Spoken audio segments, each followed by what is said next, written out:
Greetings, my wonderful students. Today we will learn about the powers of the federal courts. Jurisdiction.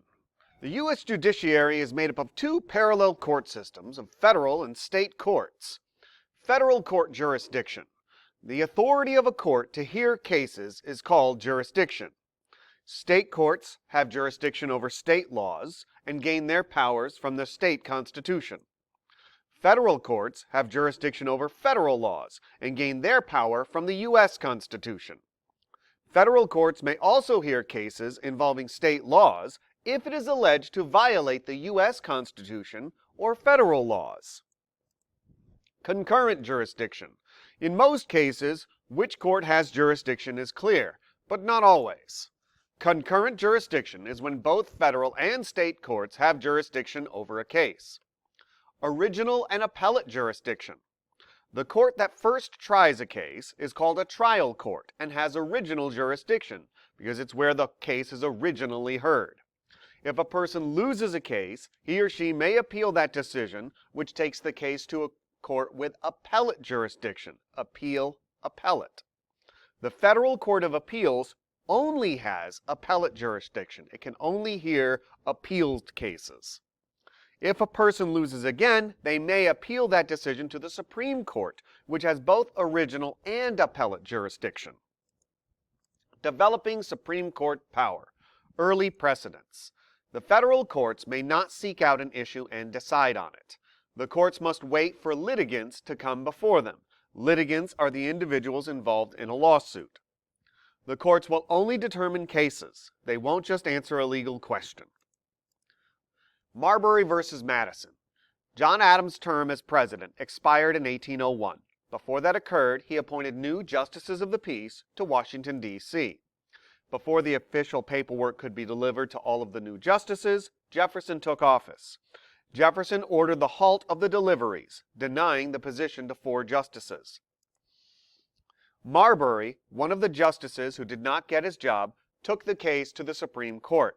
James Madison, who was the Secretary of State, who was in charge of delivering them, was the other individual involved in the case.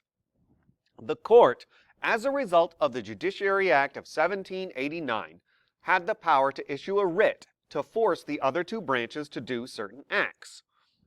The court ruled that the Judiciary Act of 1789 gave itself unconstitutional power. This established a precedent that the court can now declare laws unconstitutional, the power of judicial review.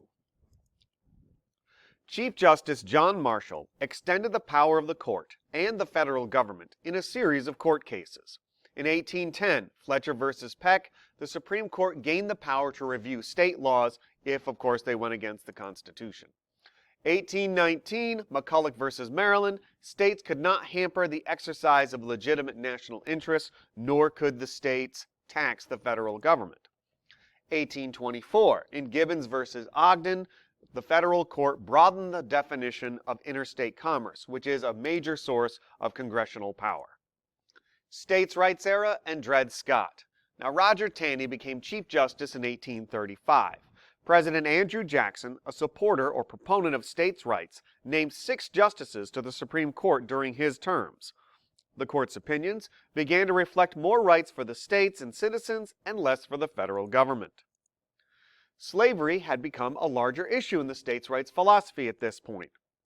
In 1857, in Dred Scott versus Sandford, African Americans, according to Taney, were not and could not be citizens. The Missouri Compromise was unconstitutional, and Congress had no authority to stop the spread of slavery into the territories.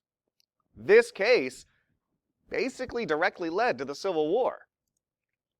Now, after the Civil War, of course, the 13th, 14th, and 15th Amendments had been added to the Constitution, and the Supreme Court ended up issuing rulings on them. The slaughterhouse cases. In 1873, Louisiana had granted a monopoly on the slaughtering business to one company. Other butchers challenged this as an infringement on their right to trade. The butchers claimed it violated the 14th Amendment because it treated them differently than the company that had a monopoly. The court ruled that the 14th Amendment did not give new rights to people, but extended existing rights. And at this point, the antitrust laws didn't exist, so therefore, there was no legal recourse. Plessy versus Ferguson. In 1896, the court upheld a Louisiana law that required separate railroad cars for blacks and whites. The court stated legislation is powerless to eradicate racial instincts or to abolish distinctions. And this separate but equal doctrine would not be overturned until Brown versus the Board of Education of Topeka, Kansas. The courts in business. In the late 1800s and early 1900s, the court generally ruled in favor of the businesses and against unions. After the 1930s, however, the court began to side more with the unions and against the businesses. Under Chief Justice Earl Warren in the 50s and 60s, the Supreme Court focused more on civil rights. In 1954, Brown versus the Board of Education, the court outlawed segregation. In other cases, the court extended equal voting rights for women and minorities.